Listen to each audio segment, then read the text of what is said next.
A ver, déjenme partir mencionando algunas cuestiones que yo creo que son por todos conocidas. En primer lugar, el sistema procesal penal que se ha instalado en los últimos 30 años en América Latina es un sistema procesal penal que podríamos denominar de matriz acusatoria, con una estructura trifásica. Creo que eso es más o menos pacífico en nuestros modelos, con algunas excepciones, que en el fondo dan cuenta de una etapa de investigación, una etapa intermedia que recibe distintas denominaciones: control de acusación, preparación de juicio, en fin, y una etapa de juicio. Luego, por supuesto, todos convendrán que podríamos agregar una etapa que en algunos países tiene mayor desarrollo que en otras, que es la etapa de ejecución penal. Pero fundamentalmente los ejes críticos de los debates procesales penales han tenido lugar con ocasión de esta estructura de tres fases. Ahora, lo que me propongo hacer es examinar la información, ¿verdad?, como base material de los debates que se tienen en las distintas fases y en las distintas audiencias de cada fase, como elemento, como vector clave para ir colocando algunos ejes del debate. Desde luego, en la fase de investigación uno podría decir que lo que el sistema procesal penal busca fundamentalmente es el acopio de información que va a servir de base para las decisiones jurisdiccionales. Pero fundamentalmente esta es una etapa de búsqueda, de recolección, de protección de información. Si uno lo mira desde el punto de vista de la Fiscalía, la etapa de investigación es una etapa fundamentalmente de análisis, de búsqueda de antecedentes, ¿no?, de información que pueda servir de base para las distintas pretensiones que surgen en la fase de investigación. Desde luego, esa información es el soporte sobre el cual la Fiscalía construye peticiones de medidas de coerción o medidas cautelares, medidas intrusivas, o es la base sobre la cual se proponen o producen, ¿verdad?, sistemas alternativos de resolución de controversia. Entonces, ese es un elemento crítico de la fase de investigación, ¿no? Antecedentes, información que se busca, que se recopila, que puede, insisto, ser la base material de algunas peticiones de la Fiscalía. Pero la Fiscalía más tiene otros problemas que tienen que ver con la manera de proteger esta información. Entonces uno dice, la información valiosa que me puede servir en esta fase o en la fase de juicio, tengo que protegerla. Entonces busco mecanismos de protección administrativas, la reserva de información, ¿verdad?, o los mecanismos de prueba anticipada. Si ustedes se fijan bien, esos tres elementos razonan básicamente la idea de protección de información, ¿no? Prueba anticipada, reserva, ¿no?, de información, que la regulan todos los códigos, o sistemas de protección administrativos de la información. Y otra manera de proteger la información, bueno, es resguardar todos los problemas de cadena de custodia. Entonces, si se fijan bien, los grandes problemas que se producen en la fase de investigación respecto a la información tienen que ver con búsqueda, recolección y preservación. ¿Por qué? Porque en la fase intermedia, esa información que se pretende luego, ¿no?, que se convierta en una prueba, pasa por etapas de análisis, de admisibilidad, ¿no?, y eventualmente de exclusión. Entonces allí hay instrumentos o dispositivos que lo que analizan es si esa información recopilada, resguardada, merece pasar a una etapa que es la fase de juicio. Entonces la etapa intermedia se puede ver como una suerte de barrera, ¿no?, de contención de información de buena calidad, ¿no? Solo pasa aquella información que reúne simultáneamente condiciones de licitud, de pertinencia, ¿verdad?, y de fiabilidad. Y esta es fundamentalmente la etapa intermedia, la etapa que busca controlar que esa información entonces reúna ciertas características. ¿Para qué? Para que luego esa información admitida en una determinada fuente probatoria se incorpore y se valore en el juicio. Entonces, ¿qué hacemos con la información en el juicio? Bueno, fundamentalmente dos cosas: incorporar y valorar. Y ojo que son dos elementos distintos, ¿no? Primero hay que ver cuál es la forma correcta de incorporar una información en juicio, y eso está regulado normativamente. Y luego esa información que ha sido admitida en fase intermedia e incorporada en fase de juicio es esta información, que puede ser materialmente valorada. Ese es como un panorama, diría yo, muy general respecto de los ciclos de la información en los procesos penales trifásicos. Y ahora lo que pretendo hacer es llamar la atención o marcar ciertos puntos que tienen que ver con algunos problemas más complejos que se producen en la etapa de admisibilidad o etapa intermedia. A ver, un primer problema que se nos produce en esta fase, cuando ya cerramos la investigación, ¿no?, y comienza el análisis de los elementos de prueba que la fiscalía o la defensa pretenden llevar a la fase de juicio. Bueno, un primer problema, digo, que se nos presenta y que no siempre resolvemos correctamente, tiene que ver con algunos dilemas de cautela de derechos, protección de derechos en esta fase intermedia. ¿Cuándo se pueden producir esos problemas de cautela de derechos? Bueno, hay varias hipótesis, pero se me ocurren dos para comentarlas acá. Una es, o tiene lugar cuando la defensa, y particularmente el acusado, ya habiendo acusación,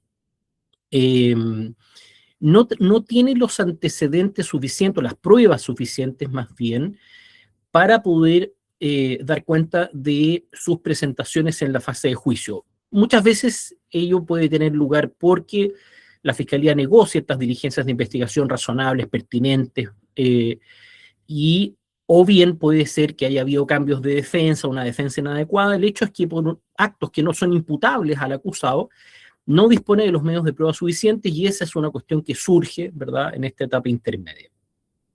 Una segunda hipótesis que es pariente de la anterior, tiene que ver con casos en que la Fiscalía, por ejemplo, ha tomado las decisiones de reformalizar o de ampliar las formalizaciones originales en un momento próximo al cierre, es decir, durante buena parte de la etapa de investigación se había imputado determinados hechos, pero en una etapa final de la investigación se amplía esa imputación, se reformaliza por nuevos hechos que suponen la incorporación de nuevas pruebas. Y luego de ello, luego de esa reformalización, la Fiscalía cierra. Bueno, en estas dos hipótesis, puede haber casos de indefensión material de la defensa, ya sea porque no se conocieron oportunamente los hechos, por situaciones de reserva prolongada de información o por reformalizaciones posteriores, o bien porque la defensa, por problemas derivados de la asistencia técnica, de la defensa técnica, no produjo prueba, por ejemplo, de refutación, o se le negó información que pudiera cuestionar el principio de objetividad de la Fiscalía, cuestiones que ocasionan hipótesis de indefensión material. Ahora, ¿cómo reaccionan los sistemas procesales penales a esto? Bueno, hay distintos instrumentos. Muchos códigos abren la etapa de reapertura, ¿no? O sea, la posibilidad de reabrir investigaciones para permitir a las partes, y en particular a la defensa, aportar pruebas que antes no se habían podido, ¿verdad?, presentar. O bien, incluso se suspende el proceso para darle un tiempo adicional a la defensa para poder generar elementos de prueba, ya sea para acreditar una tesis de coartada o para presentar pruebas de refutación respecto de la prueba, ¿verdad?, de la Fiscalía. Entonces, si se fijan bien, esta etapa intermedia tiene un primer problema que no siempre se soluciona bien, pero que en el fondo refiere a hipótesis que podríamos denominar genéricamente cautela de derechos, cautela de garantías, para asegurar que las partes llegan a una cierta igualdad de condiciones, ¿verdad?, sobre la generación de prueba para acreditar ya sea la culpabilidad o la inocencia de la persona que ha sido acusada. Una segunda cuestión que se nos presenta en la etapa intermedia o de preparación de juicio oral o de control de acusación tiene que ver con lo que denominamos el descubrimiento probatorio. Yo creo que este de nuevo es un tema a veces bien tratado, a veces mal tratado, pero la idea de la fase intermedia no solo tiene que ver con determinar qué pruebas se admite o se rechaza. Dicho sea de paso, esta etapa puede tener otros objetivos diferentes a lo que yo me estoy refiriendo, porque en esta etapa se pueden discutir medidas cautelares personales, se puede discutir la procedencia de salidas alternativas, pero bueno, centrándonos en la idea de una acusación y un eventual juicio, obviamente esta es una etapa para descubrir la prueba. Ahora, el descubrimiento probatorio es una exigencia que en todos los códigos, sin excepción, se produce respecto de la fiscalía, respecto a la defensa, y en aquellos casos en que los códigos lo permiten, de la prueba también presentada por el querellante o por la víctima. Cuando la víctima es un actor o interveniente reconocido con ciertas prerrogativas como ocurre en determinadas legislaciones. Pero bueno, el descubrimiento probatorio es una exigencia que se cierne, ¿verdad?, sobre todos los operadores. ¿Qué significa esto? Significa que tanto la Fiscalía como la defensa acceden a las pruebas del contrario, conocen, ¿verdad?, la prueba del contrario, de modo de poder preparar sus presentaciones en juicio, fundamentalmente sus líneas de confrontación o bajo la lógica del principio de contradicción, de modo de poder refutar, ¿verdad?, la prueba del contrario en su caso, evidenciar problemas de credibilidad o de consistencia, que solo es posible en la medida en que las partes conocen la prueba del contrario. Este es un punto central. Ahora, el descubrimiento muchas veces es un descubrimiento débil o tenue. Examinémoslo por parte y por actor. La Fiscalía, para poder descubrir su prueba, requiere que se presente información que le permita a la defensa conocer con exactitud qué testigos van a ir a declarar y sobre qué van a declarar. Pero hay una tercera cuestión, que no es solo la mención del testigo y el objeto de la prueba, sino que además el contenido material de esa declaración. Y acá los registros de la investigación juegan un rol, a mi modo de ver, completamente central y crítico. Para que sea admitido la prueba de testigos de la Fiscalía, se requiere que el contenido material de la declaración esté contenido en los registros de la investigación. Entonces, los registros de la investigación no son prueba, ¿verdad?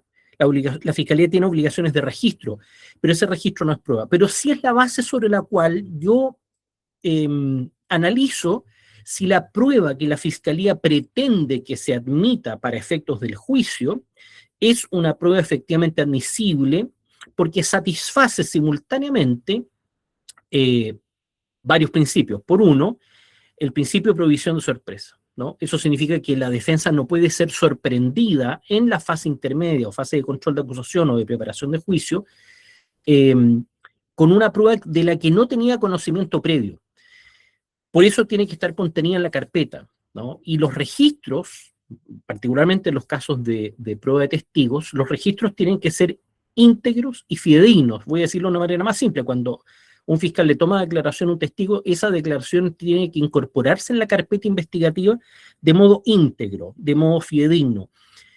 Esto pretende no establecer lógicas burocráticas, lo que pretende es que yo pueda acceder a la carpeta y conocer el contenido preciso, ¿verdad?, y material de lo que declaró el testigo. Y eso se transforma en una condición de admisibilidad de la prueba de testigo, es decir, que cuando la Fiscalía diga en la etapa intermedia voy a presentar a Pedro Pérez como testigo de la Fiscalía, bueno, la defensa dice, esto a mí no me sorprende porque yo sé que Pedro Pérez y su declaración íntegra, material, está en la carpeta. Entonces el registro se configura de esta manera como una suerte de condición necesaria para la admisibilidad probatoria, en este caso de la prueba de testigos.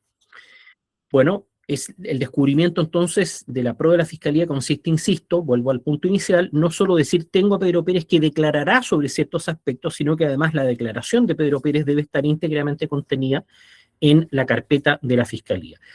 Pero luego vamos a precisar sobre qué aspectos Pedro Pérez va a declarar. Y en eso consiste la identificación de los puntos de prueba, ¿no?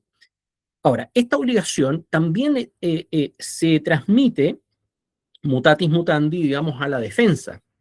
Si la defensa pretende presentar prueba, y me quiero referir a la prueba de testigos en especial, bueno, la defensa también tiene que descubrir su prueba. En algunas legislaciones esto se hace por escrito antes de la audiencia central de la etapa intermedia, que es normalmente la audiencia propiamente de preparación o de control de la acusación. Entonces la defensa tiene que identificar a sus propios testigos. Pero de nuevo, no basta que la defensa diga voy a presentar a Juan González, sino que además la defensa debe indicar sobre qué va a declarar Juan González. Y aquí las legislaciones se dividen. En algunas se permite una mención más laxa, ¿verdad?, acerca del contenido material de la declaración, una suerte de identificación exhaustiva de los distintos temas y puntos que va a tratar el testigo que la defensa presenta.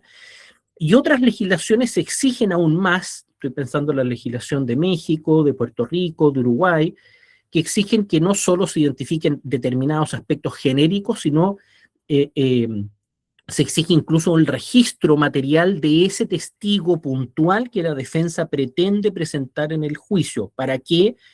Para que la fiscalía conozca con detalle la declaración que ese testigo va a prestar en el juicio y esté en condiciones materiales de confrontarlo. Como ustedes se dan cuenta, entonces es un descubrimiento intenso, no es cualquier descubrimiento, no son menciones imprecisas, sino que lo que se pretende es que ambas partes litiguen en condiciones, ¿no?, similares en la fase de juicio, pensando en que no hay sorpresas para nadie, ¿no? Todos conocemos cuál es la prueba que va a entrar, todos podemos discutir, además, si esa prueba es pertinente, solo podemos discutir pertinencia si la conocemos materialmente, conocemos su contenido, y podemos preparar líneas de confrontación recíprocamente si conocemos adecuadamente esa prueba. Entonces, el descubrimiento de prueba, por supuesto que pasa a transformarse en una cuestión central, y por supuesto, además, ese descubrimiento probatorio tiene que necesariamente ser controlado por quién. Bueno, tiene que ser controlado precisamente por el juez que está a cargo de esta audiencia, quien tiene que en definitiva exigir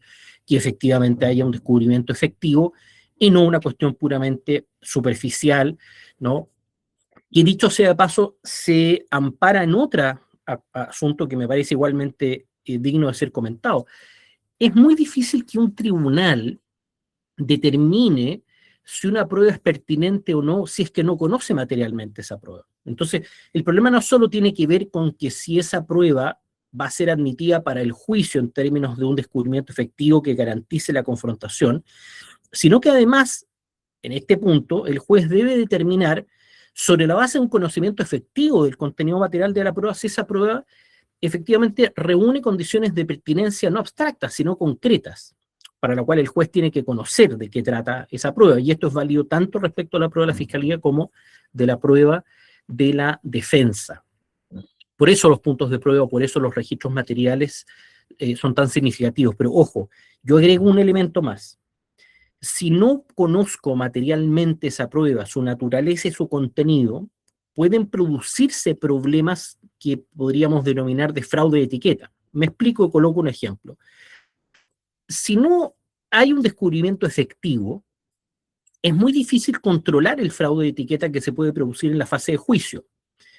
Si la fiscalía dice voy a presentar a Pedro Pérez, ¿no es cierto? Y digo Pedro Pérez es un testigo de oídas, no voy a entrar en el debate de los testigos de oídas, pero como una prueba de referencia, ¿verdad?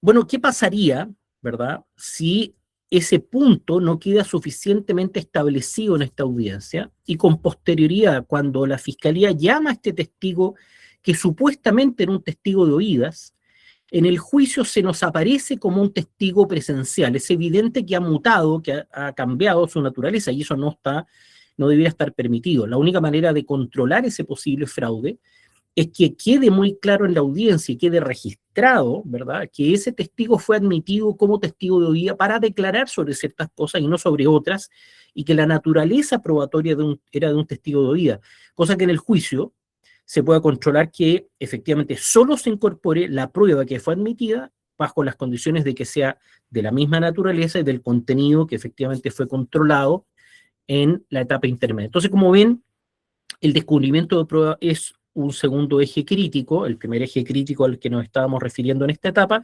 era de cautela de derechos, de prueba que la defensa no tenía. Esta segunda cuestión ya refiere a las exigencias que se esconden o se ciernen sobre la base de lo que denominamos un descubrimiento de prueba efectivo. Un tercer eje crítico de esta etapa es lo que llamamos el control de la acusación, ¿no? El control material de la acusación. Bueno, el control de acusación tiene diría yo, distintas intensidades, distintas velocidades de acuerdo a las legislaciones. Si uno mira los modelos europeos, continentales, casi todos ellos tienen etapas intermedias muy exhaustivas en el control de la acusación. El caso de Alemania, el caso de Portugal, el caso de Italia. En todos estos sistemas, el control de la acusación no solo tiene que ver con el cumplimiento formal de ciertos requisitos, sino con estándares de suficiencia, ¿verdad?, de suficiencia acusatoria, es decir, que la acusación reúne respaldos que lo hacen suficientemente serio como para poder pasar a la etapa de juicio. Hay otros sistemas procesales en América Latina en que el control de la acusación más bien es, diría, puramente formal, que es el caso de Chile, el caso de Uruguay, donde no hay un control realmente de suficiencia acusatoria, sino que es básicamente un control de condiciones formales, ¿no? Y que el código establece. Entonces hay distintos modelos, hay control automático de oficio obligatorio, hay controles negativos a petición de parte o simplemente no hay controles de suficiencia acusatoria. Pero independiente de estos tres modelos, de control automático, control negativo o la ausencia de un control de suficiencia acusatoria, siempre la acusación debe ser controlada en fase intermedia por el juez, ¿verdad? El juez de garantía o llamado en otros países juez de control o de la etapa preliminar, en los siguientes términos. La acusación fiscal, por supuesto, debe reunir un listado de condiciones formales, entre las cuales está la determinación de los hechos que van a ser motivo del juicio, pero esos hechos, a su vez, para evitar problemas de vulneración, ¿verdad?, al principio de provisión de sorpresa, y además a las exigencias que derivan del principio de congruencia, no puede haber hechos de la acusación que no hayan sido motivo previamente de formalización o imputación, ¿verdad? Hago sinónimo estos dos conceptos, formalización o imputación. Es decir, en otras palabras, no es posible aceptar hechos de la acusación que no hayan sido informados previamente a la defensa en contexto de audiencia y formalización. Recuerden que hay aproximadamente unos 12 códigos procesales penales en la región que contienen esta institución de la formalización, que no tiene el Código Procesal Penal de Perú, naturalmente. Entonces, allí no hay un control puramente formal, hay un control de fondo. Principio de congruencia: no es aceptable que en la acusación se incluyan hechos que no fueron objeto de imputación previa por efectos del principio de congruencia, ¿no? Y tampoco es posible aceptar en la acusación pruebas que no estaban contenidas materialmente en la carpeta investigativa por las razones que ya aludíamos antes, ¿no? Para no sorprender a la defensa con elementos que no estaban contenidos en las actas o registros de la investigación de la Fiscalía. Y esos son dos controles que podríamos denominar perfectamente controles ya no solamente formales, sino controles materiales, que se producen en cualquiera de los tres sistemas de control de acusación.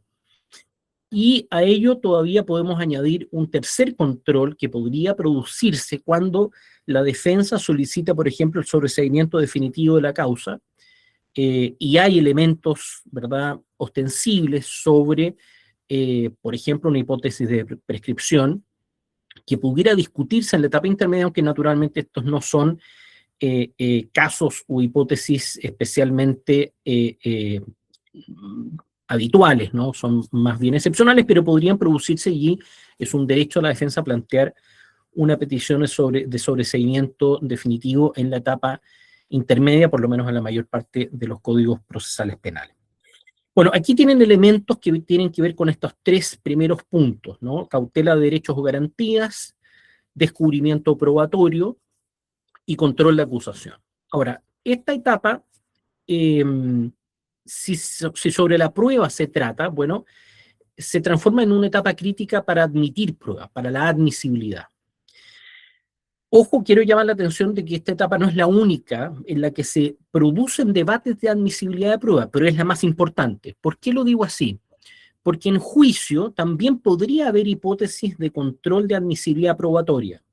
Podría haber en el juicio hipótesis de control de admisibilidad probatoria. Esto se produce en relación con la prueba nueva, en relación con la prueba sobre prueba y en relación a registros, ¿verdad?, que se pueden incorporar en el juicio para efectos de refrescamiento de memoria o de confrontación. Bien, entonces tenemos, ¿verdad?, hipótesis de admisibilidad que se podrían producir en el juicio, ¿no?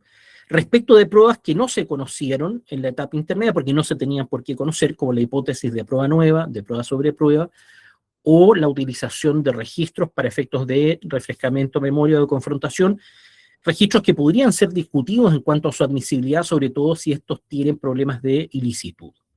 Pero salvo estas excepciones, la mayor parte de los debates, obviamente, de admisibilidad se van a producir en la etapa intermedia. Ahora, esos debates de admisibilidad razonan o traccionan sobre 3 criterios centrales: la pertinencia, la licitud y la fiabilidad. Cuando hablamos de la pertinencia, aquí lo primero que tenemos que decir es que la pertinencia no es un juicio lógico, sino es legal. O sea, no entra toda la prueba que sea pertinente en términos lógicos, porque eso abriría un problema de incorporación posterior de infinidad de fuentes de información, ¿verdad? Y de medios probatorios, y entonces solo admitimos aquello que sea pertinente legalmente. Entonces establecemos un concepto de pertinencia que básicamente está anclado a un hecho crítico.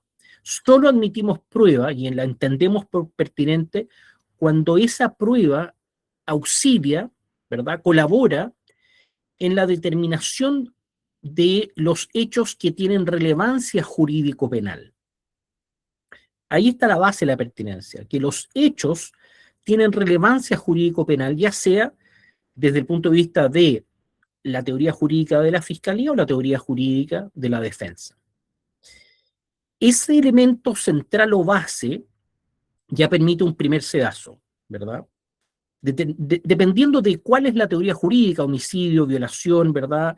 En el caso de la Fiscalía, o la hipótesis de una eximente responsabilidad, ¿no? Por parte de la defensa, bueno, esos elementos de la teoría jurídica se traducen en ciertas hipótesis específicas, por ejemplo, del tipo penal, que a su vez están conectadas con ciertos hechos que permiten acreditar esa teoría jurídica, el ejercicio de subsunción, y esos hechos, conectados con cada elemento de la teoría jurídica, requieren un elemento de prueba en base al cual acreditar ese hecho. Por lo tanto, la teoría jurídica es una base material para determinar la pertinencia. No necesariamente se trata de hechos controvertidos, la mayor parte de los cuales sí van a ser, ¿verdad?, controvertidos probablemente, y la controversia o el hecho controvertido también es muchas veces un requisito de la pertinencia, pero dado que en materia penal tenemos problemas de carga de prueba, aunque no sea controvertido un hecho, pero por efectos de carga probatoria, va a ser igualmente pertinente ese hecho precisamente para la Fiscalía para poder acreditar más de carga de prueba, ¿verdad?, su caso. Las teorías del caso acá juegan también un rol central porque muchas veces la pertinencia solo se puede realmente determinar de acuerdo a lo que la Fiscalía o la Defensa le explican al tribunal que intentan acreditar, ¿no? La teoría del caso es una guía para poder determinar también la pertinencia. Y ojo, un tercer elemento que está materialmente descrito en muchas legislaciones, particularmente en las anglosajonas, Puerto Rico, Estados Unidos, con mayor claridad, bueno, también permiten construir una idea de pertinencia en torno a la credibilidad de la prueba. Entonces la prueba no solo es pertinente para acreditar un elemento de la teoría jurídica, sino que también hay prueba que la usamos para asentar la credibilidad de una determinada información. Piensen ustedes el testigo de contexto, ¿no?, o el testigo de hábito, son ejemplos, o la metapericia, son ejemplos donde lo que pretendemos es sostener o fortalecer un elemento de credibilidad. Entonces también vamos a considerar pertinente aquella prueba que es presentada con fines, ¿verdad?, de credibilidad. En síntesis, estos 3 elementos nos permiten construir una cierta noción de cuándo estamos frente a una prueba pertinente y cuándo no.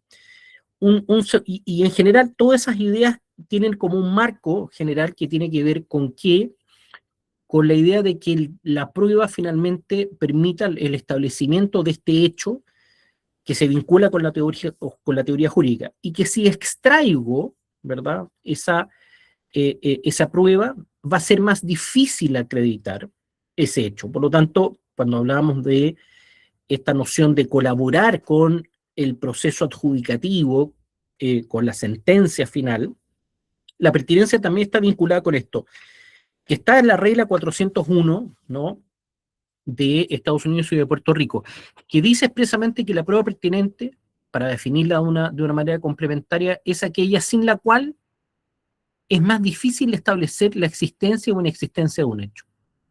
Prueba pertinente, entonces, es aquella que, si prescindo de la misma, es más difícil la determinación de si el hecho existió o no existió.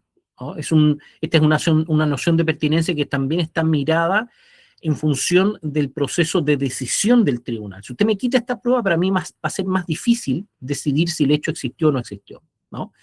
Bueno, ahí están los elementos de la pertinencia, pero los límites a la pertinencia son igualmente importantes. No toda prueba pertinente, ¿no?, va a ser admitida, por eso hablamos de un concepto lógico, perdón, un concepto legal y no lógico, porque una prueba pertinente podría ser igualmente excluida si es sobreabundante, o si es presentada con fines dilatorios, o si es sobre un hecho público y notorio. Se dan cuenta que hay límites, ¿no?, legales a la pertinencia que construyen o ayudan a construir, ¿verdad?, un concepto. Segundo elemento, para ir avanzando en esto, ya tiene que ver con lo que llamamos la fiabilidad, la confiabilidad de la prueba. Bueno, este es un concepto que hemos desarrollado bastante menos en distintos países de América Latina, pero acá, por ejemplo, aparece con mucha fuerza determinados estándares para evitar que ingrese información poco confiable a la etapa de juicio. Voy a poner un ejemplo. El testigo de conducta o el testigo de carácter en muchos países por regla general no ingresa porque es de muy baja confiabilidad. Otro ejemplo tiene que ver con pericias de mala calidad, pericias sobre ciencia basura, como le llaman los expertos, ¿verdad? O pericias que no reúnen las condiciones de confianza mínima. Por eso en América Latina ha tenido bastante debate los estándares Dauber de 1993 a propósito de un fallo de la Corte Suprema de Estados Unidos que estableció que para admitir prueba pericial tiene que reunirse ciertos requisitos, no solo formales, sino de fondo, ¿no? O sea, para poder presentar una prueba pericial no solo tengo que acreditar que la persona tiene un conocimiento experto, acreditable, justificable, que se hizo una pericia, sino que además indicar la metodología empleada, el margen de error de esa metodología, si la metodología es reconocida por los pares científicos o técnicos, ¿verdad?, o de la ciencia o arte o oficio de que se trate, si esa metodología está publicada, ¿verdad? Entonces se construyen requisitos en torno a la confiabilidad de la información, porque entonces vamos a impedir que una información poco fiable ingrese a la fase de juicio. Esto es lo que debatimos también cuando hablamos de cadena de custodia. ¿Qué ocurre si hay un detrimento sustantivo, serio, de la cadena de custodia de la evidencia? Como no podemos confiar en que la prueba que se recogió en el sitio del suceso, dado los severos problemas de la cadena de custodia, ¿no?, que atentan contra el principio llamado de mismidad, es decir, que lo que efectivamente se encontró producto del deterioro en la preservación de la información sea lo que se pretende ingresar a juicio. Bueno, hay muchos autores, doctrina y jurisprudencia que lo que sostienen es que esa prueba no es fiable, no es confiable, no es un deterioro menor, justificable, y en esos casos extremos el rompimiento de la cadena de custodia podría generar hipótesis igualmente de falta de fiabilidad. Y por último, nos encontramos con la prueba ilícita, aquella que ha sido obtenida con vulneración de derechos o garantías. Este es el tercer concepto crítico de la etapa intermedia. Y entonces, claro, vamos a encontrarnos con que no es admisible una prueba obtenida con ilicitud, con vulneración de derechos o garantías. Y no solo la prueba, sino todas las derivadas, por eso hablamos del fruto del árbol envenenado. Sin embargo, hoy día uno de los debates críticos no tiene tanto que ver con aceptar que efectivamente esta etapa intermedia es la etapa para excluir prueba ilícita, sino cuáles son las condiciones en base a las cuales aceptamos una prueba ilícita. Yo diría que son varias. La primera es que en la mayor parte de las legislaciones, estoy pensando en el sistema procesal penal alemán, pero también en el modelo norteamericano, el modelo de Puerto Rico, en varios modelos del Cono Sur, de América Latina, no basta una mera infracción legal, sino que se requiere, para excluir prueba por ilicitud, se requiere la vulneración de un derecho a una garantía, lo que significa que tenemos que individualizar una garantía concreta y específica y explicar de qué manera los hechos dan cuenta de una vulneración de derecho. Esta es la primera condición. La segunda, o el segundo límite a la exclusión por ilicitud, tiene que ver con lo que se llama la admisibilidad temática o parcial, vale decir, lo que excluimos en rigor no es la fuente de prueba, sino lo que excluimos es información. Por lo tanto, tenemos que aceptar, bajo esas lógicas, de que una misma, ¿verdad?, fuente de prueba puede contener simultáneamente información lícita e ilícita. Lo que vamos a excluir, por lo tanto, no es el medio de prueba, sino que vamos a excluir únicamente aquella información que ha sido obtenida con ilicitud. Voy a poner un ejemplo. Si un policía, ¿verdad?, es testigo de ciertos hechos, puede ser que las informaciones que el policía captó, parte de las informaciones se hayan captado por el policía de manera correcta, de manera lícita, y otras no. Supongamos un policía que llega al sitio del suceso y ve un arma, ve un sujeto que dispara, lo trata de retener, ¿verdad? Y luego lo golpea para sacar la información sin lectura de derecho. Bueno, evidentemente el golpe para obtener información y extraer información del imputado sin lectura de derechos puede traer obviamente aparejado un montón de hipótesis de ilicitud.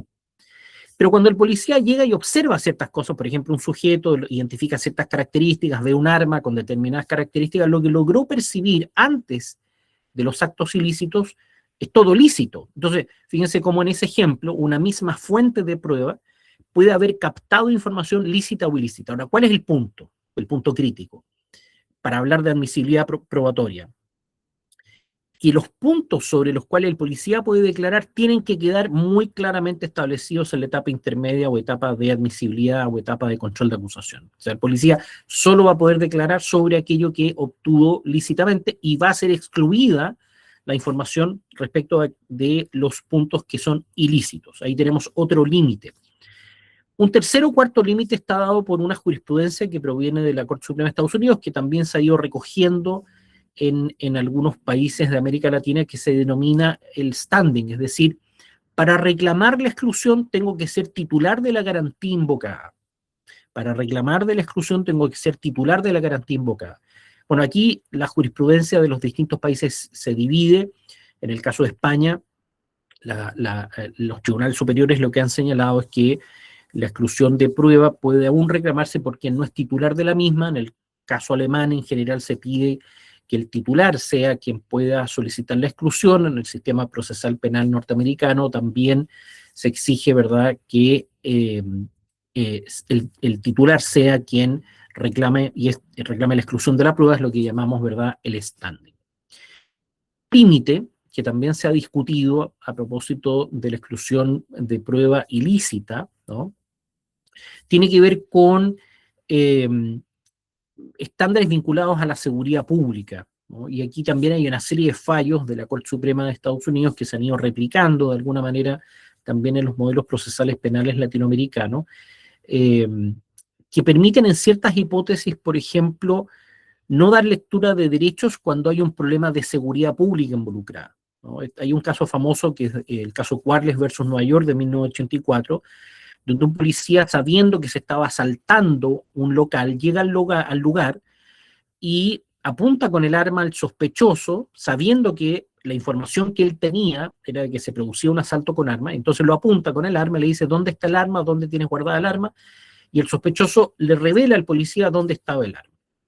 Entonces después, ¿no es cierto?, con ocasión de ese caso, en la etapa de preliminary hearing, de descubrimiento, la defensa plantea una moción de exclusión del arma porque dice que el policía realizó una pregunta incriminatoria destinada a obtener evidencia y por lo tanto el arma tenía que ser excluida. Y la fiscalía lo que dice es que esa pregunta no tenía por objeto realizar una investigación o generar información imputativa o de acusación posterior, sino que era para resguardar el entorno y particularmente preservar la integridad del policía y de los testigos alrededor. Entonces la Corte Suprema dijo que en esos casos, por sobre la vulneración de derechos, se erigía este concepto de seguridad y no excluyó el arma. Bueno, este es un ejemplo que luego se ha multiplicado por varios, ¿verdad?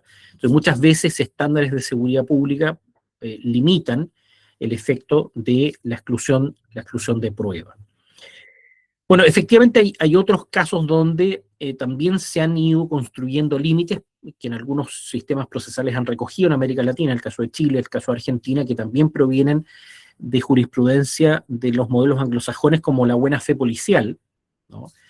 Claro, esto está asociado a hipótesis muy, muy específicas y límite, donde hay órdenes judiciales que tienen defecto, que no son posibles de conocer por el policía, que sin embargo obran la creencia de buena fe de que la orden extendida por el juez o el tribunal es una orden lícita y válida, y sin embargo esa orden tenía un defecto.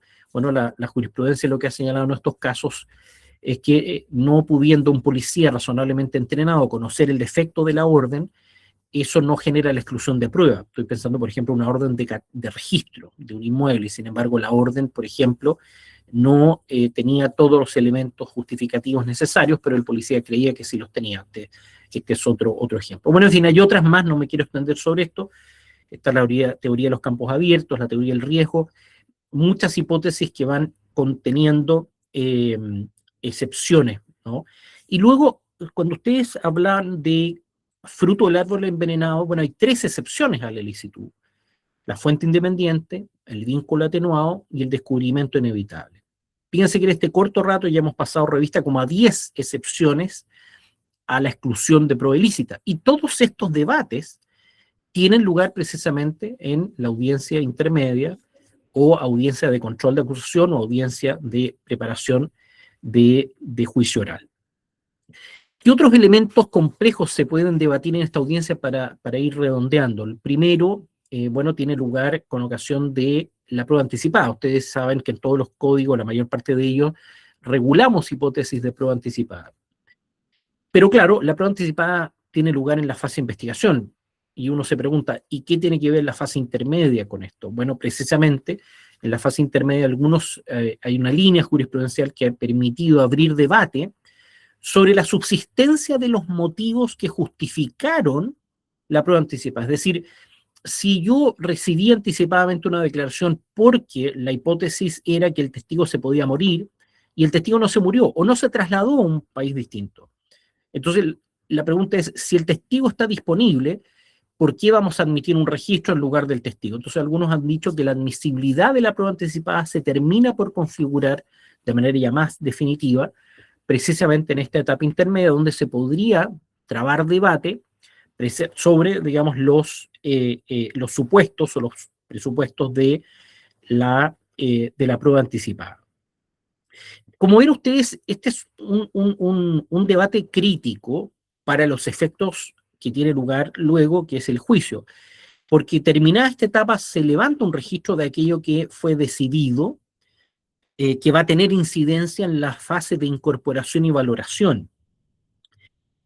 Y hay un último supuesto que me parece interesante relevar, probablemente hay muchos más, pero estos son los que alcanzo a observar con mayor claridad, y que tiene que ver con las convenciones probatorias, los acuerdos, ¿no?, de parte.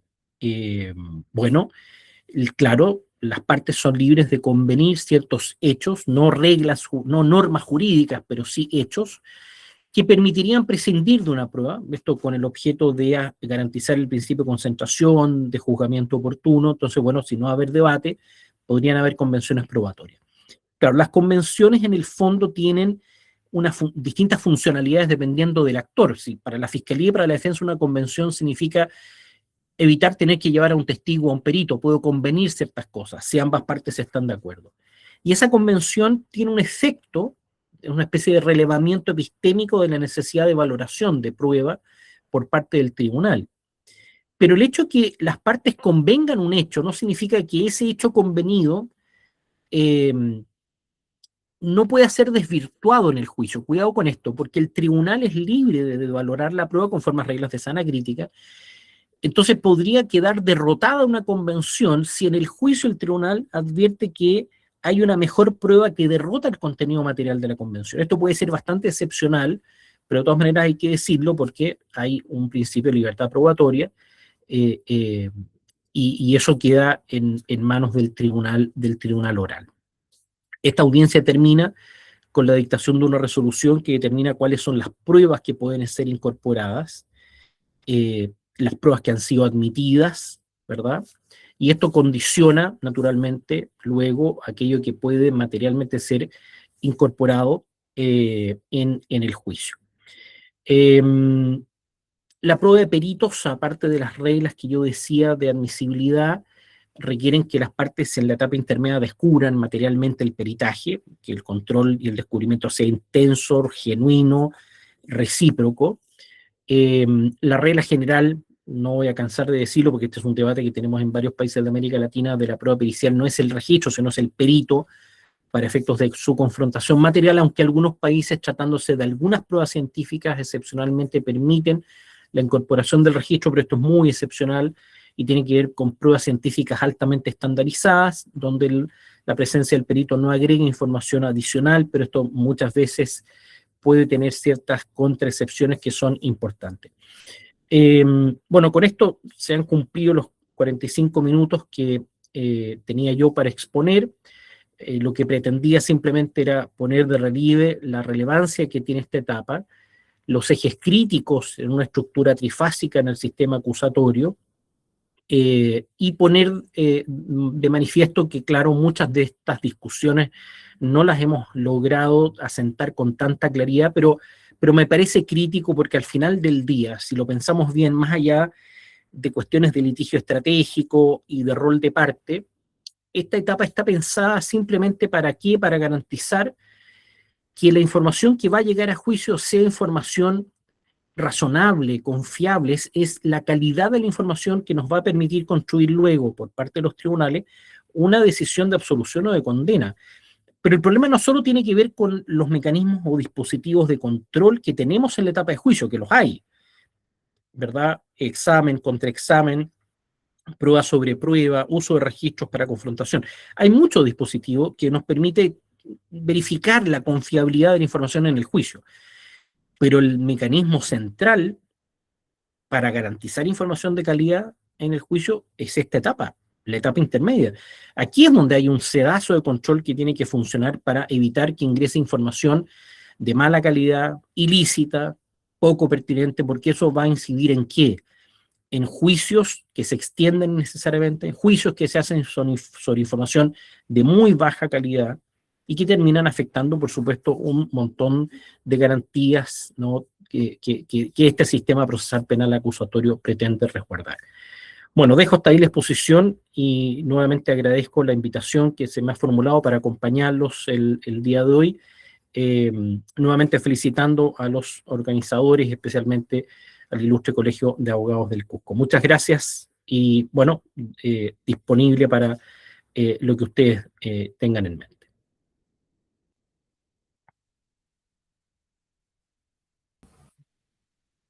Estimado doctor, le agradecemos su tiempo y la claridad con la que ha desarrollado este importante tema. Por favor, ¿nos puede dar unos minutos? El doctor Franz está teniendo un problema de conexión, por lo cual en este momento se va a conectar.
Hola, buenas noches.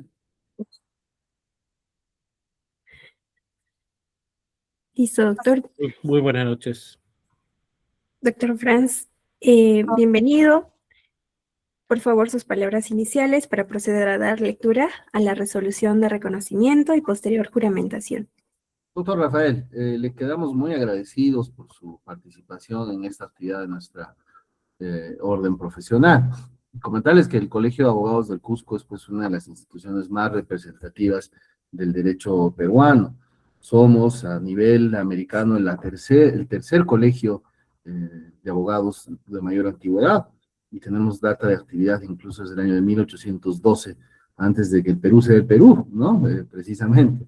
Y desde entonces parte de las actividades que hemos hecho es, pues, por supuesto, la defensa gremial, pero sin duda también procurar la capacitación de nuestros miembros y en general también a través de cursos, ahora que lo permite la tecnología, aplicados pues a colegas de todo el país e inclusive hasta de otros países que se suman como tal. Entonces yo quería comentarle que por acuerdo de nuestro consejo directivo hemos acordado solicitarle a usted de que pueda incorporarse como miembro honorario de nuestra institución a fin de que quede así registrado pues en los respectivos libros de nuestra entidad y pues por supuesto para la historia y la continuidad de una institución, como le decía, de las más antiguas y representativas de nuestro país, el Perú. Entonces, querido doctor Rafael, le voy a pedir a la señorita Yajaira que pudiese leer la resolución respectiva. Muchas gracias, doctor. Con su venia, se ha emitido la resolución del Consejo Directivo número 016-2026 ICAC-CD. El Consejo Directivo del Ilustre Colegio de Abogados del Cusco, considerando que, según el artículo 13 del Estatuto del Ilustre Colegio de Abogados del Cusco, establece: son miembros honorarios los abogados de reconocida trayectoria profesional que tengan méritos sobresalientes a nivel nacional e internacional y sean incorporados a criterio del Consejo Directivo debidamente inscritos en el registro especial correspondiente. Esta resolución resuelve lo siguiente. Artículo primero. Incorporar al doctor Rafael Blanco Suárez como miembro honorario del Ilustre Colegio de Abogados del Cusco. Artículo segundo. Otorgar la distinción correspondiente al doctor Rafael Blanco Suárez para que se le reconozca como tal, debiendo inscribirse este acto en el libro de miembros honorarios existente de esta orden, con el registro número 274. Regístrese, comuníquese y archívese. Estimado doctor, entonces tengo que, a pesar, digamos, de la distancia, creo que de alguna forma estos nuevos medios de comunicación nos ayudan. Entonces lo que nos toca hacer es pues el juramento respectivo, por favor. Y dice así. A ver. ¿Aló? ¿Se me oye? Sí, perfecto. Perfecto. Bueno, estimado doctor Rafael Blanco, ¿promete usted, por nuestra ilustre orden profesional y por su propio honor, mantener fidelidad a los ideales de justicia, dignidad humana y defensa de los derechos fundamentales, promover el estudio y desarrollo del derecho y estrechar los vínculos de amistad y cooperación con el ilustre Colegio de Abogados del Cusco? Sí, prometo, doctor. Si así lo hiciese, que nuestro colegio profesional lo premie, caso contrario lo demande. Felicitaciones, doctor Blanco, le agradecemos reiteradamente su colaboración y ahora ya queda usted formalmente incorporado en nuestro libro de honor de nuestros miembros honorarios de nuestra orden de abogados del Cusco. Muchísimas gracias, estimado doctor Rafael. Muchísimas gracias a usted. Me siento tremendamente honrado, doctor, por este reconocimiento, por esta incorporación. Creo que ustedes promueven precisamente los ideales de Estado de Derecho desde hace muchos años y por lo mismo es una alegría enorme poder incorporarme en este grupo que está inspirado por los más altos ideales de justicia. De verdad, muy, muy emocionado, muy reconocido y agradecido por la incorporación que se me hace y por el reconocimiento que hay detrás de él y feliz de seguir colaborando en todas las iniciativas que tiene, como usted bien dice, uno de los colegios de la orden más antiguos de nuestra América Latina. Y doctor Blanco, cuando desee, lo esperamos aquí en nuestra ciudad del Cusco. Esperamos sea pronto y pues también vamos a procurar ver los medios respectivos para poder hacer llegar las insignias, los diplomas y las medallas que precisamente lo acreditan como miembro de esa institución. Le mando un fuerte abrazo allá hasta Chile. Un abrazo enorme de grande a la distancia y ya tendremos la ocasión de poder compartir presencialmente como corresponde. Muchas gracias y un abrazo muy grande. Que esté muy bien. Muchas gracias, doctor.